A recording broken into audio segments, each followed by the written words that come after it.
నీకు సెన్స్ ఉండదా? అడ్డమైన వాళ్ళని చూస్తావు. లేబర్ కాళ్ళు జాత్ తక్కువ వాళ్ళతో ఎలా ఉండాలో నీకు తెలీదా?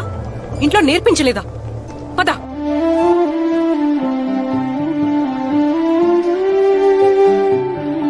లైఫ్ లో ఓడిపోవడం నాకు కొత్త ఏం కాదు, కానీ ఏది దొరకదని తెలిసి కూడా మళ్ళీ మళ్ళీ ఆశపడటమే నేను చేసే తప్పు. మన పక్కన ఎంతుందన్నది ఇంపార్టెంట్ కాదు, మన పక్కన ఎవరున్నారన్నది ఇంపార్టెంట్.